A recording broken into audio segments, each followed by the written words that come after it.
నమస్తే, నేను మీ పద్మావతి. ఈరోజు మనతో పాటు దైవజ్ఞ బ్రహ్మశ్రీ వీరాపురం సుబ్రహ్మణ్య స్వామి గారు ఉన్నారు. మరి ఆయనతో మాట్లాడేద్దాం. నమస్కారం గురుగారు. శుభాశీస్సులండి. గురుగారు, మే నెలలో చూసుకున్నట్టయితే సింహరాశి వారికి అసలు వీరికి గోచారం ప్రకారం ఏ విధంగా ఉంటుందంటారు? దాంతో పాటుగా వీరు ఏ పనులు చేసుకోవడం శుభయిస్తుందంటారు, ఏ పనులు చెయ్యకపోవడం వల్ల ఇంకా జాగ్రత్తగా ఉండొచ్చు అంటారు? చాలా మంచి విషయమేనండి. సింహరాశి వాళ్ళు ఈ యొక్క మే నెలలో ఒక మాటలో చెప్పాలంటే నక్క తోక తొక్కినట్టే అన్నట్టుగా ఉంటుంది. ఇదేమిటి స్వామి ఇలా మాట్లాడుతున్నారు అనుకుంటారు చూసేవాళ్ళు. అయితే విషయం ఏంటంటే వీళ్ళకు పాపం చాలా ఏళ్ల నుంచి కూడా అన్ని విషయాలలో కూడా కష్టపడుతూ వస్తున్నారు. ప్రతి విషయానికి కూడాను. ఒకటి కాదులేండి, వివాహాల విషయంలోనూ ఆలస్యం జరిగాయి.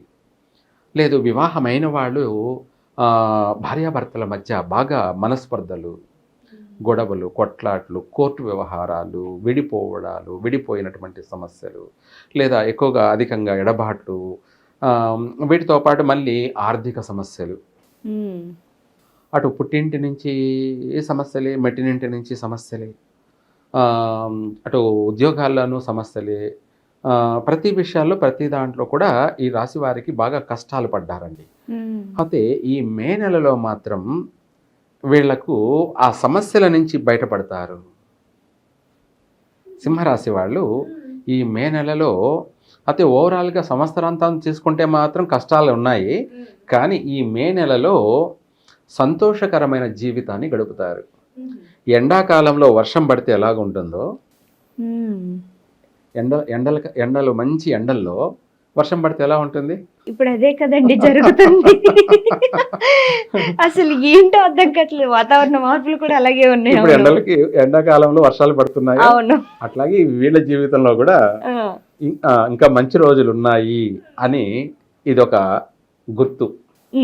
ఆ టైప్లో మే నెల అనేది వీళ్ళకు కలిసి వచ్చే కాలమే, మంచి అనువైన మాసం అని చెప్పాలి సింహరాశి వాళ్ళకి.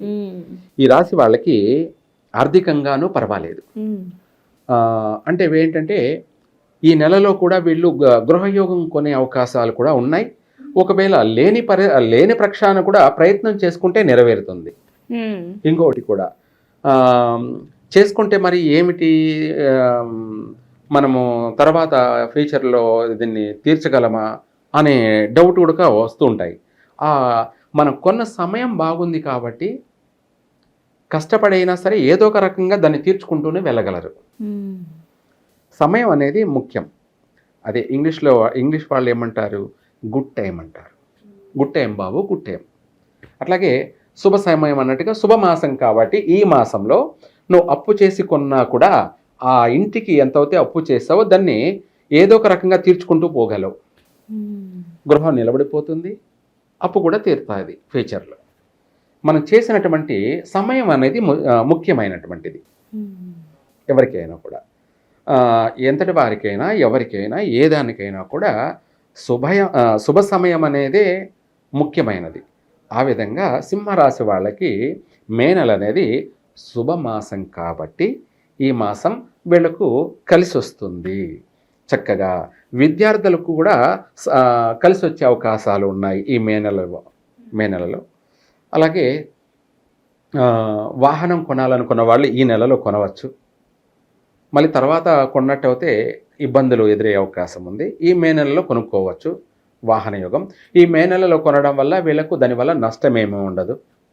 శుభమాసంలో కొన్నాం కాబట్టి అది జీవితాంతం కలిసే వస్తూ ఉంటుంది.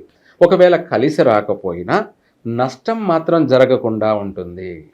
మనిషికి ముఖ్యంగా ఏంటంటే తాను తలచింది ఒకటే అయితే దైవం తలంచింది ఇంకోటి అన్నట్టుగా, మనం ఒక వ్యాపారం చేద్దాము, ట్రావెల్ చేద్దాము అని చెప్పేసి మనము కొన్నామనుకోండి వాహనం, అది ఏం జరుగుతుంది అనేది మనకు తెలియదు, కానీ బాగుపడదామని మనం కొన్నాం.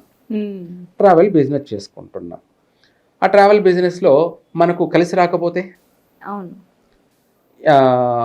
తరచూ యాక్సిడెంట్లు అవుతూ మనం ఆ కార్లు డ్యామేజ్ అవుతూ వాటికి మళ్ళీ డబ్బులు ఖర్చు పెడుతూ తరచూ ఒకే నష్టాలే కదా, నష్టపోవడమే.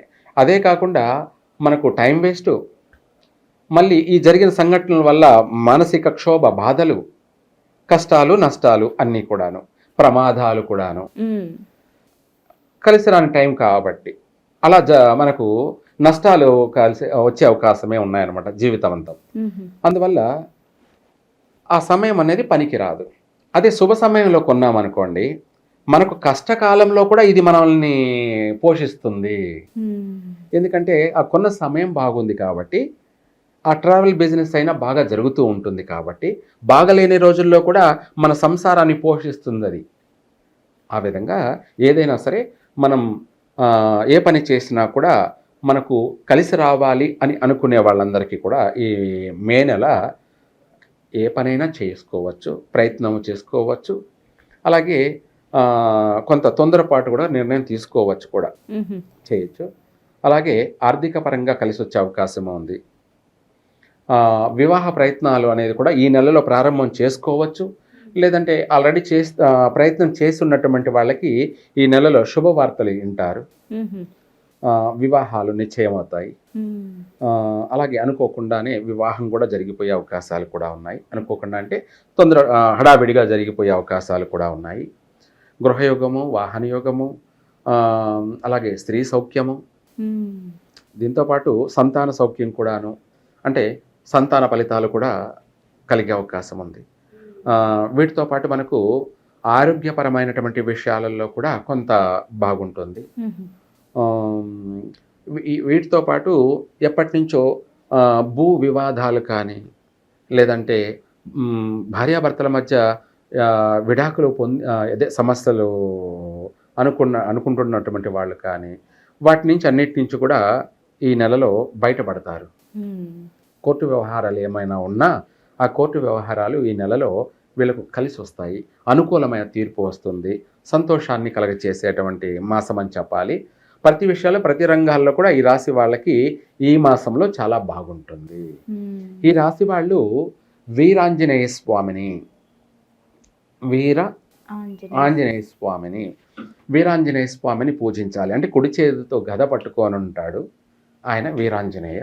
ఆయనను పూజించినట్టయితే వీళ్లకు శత్రు వినాశనం, కోర్టు సమస్యలన్నీ తీరిపోవడం, అలాగే ప్రతి దాంట్లో వీళ్లకు ధైర్యం పెరుగుతుంది. ఏదైనా చేద్దాము అన్నటువంటి సంకల్ప బలం ఏర్పడుతుంది. ప్రతి దాంట్లో కూడా రాణించగలరు. అలాగే ప్రతి విషయంలో కూడా వీళ్ళకు ఈ నెలలో కలిసి వస్తుంది. శత్రు వినాశనము, ఆరోగ్య సమస్యల నుంచి బయటపడతారు. ఆర్థిక సమస్యల నుంచి కూడా బయటపడతారు. ఉపశమనం కలుగుతుంది. కొత్త ప్రయత్నాలకు శ్రీకారం చుడతారు. నూతన వ్యాపారాలు కూడా ప్రారంభం చేసుకోవచ్చు ఈ మాసంలోనే. కలిసి వస్తుంది కూడాను, బాగుంటుంది, చక్కగా అభివృద్ధి చెందుతారు. గురువుగారు చాలా చక్కగా వివరించారు. అయితే పరిహారాల విషయాలకు వస్తే మరి ఎంత బాగున్నప్పటికీ కూడా కాస్త మనం పరిహారాలు చేసుకున్నట్టయితే ఇంకాస్త బాగుంటుంది కాబట్టి మరి వీరు ఏ దేవాలయాన్ని సందర్శించాలంటారు, ఎటువంటి పరిహారాలు పాటించాలంటారు? ఇందాక చెప్పాను కూడాను, వీరాంజనేయ స్వామి. ఓకే.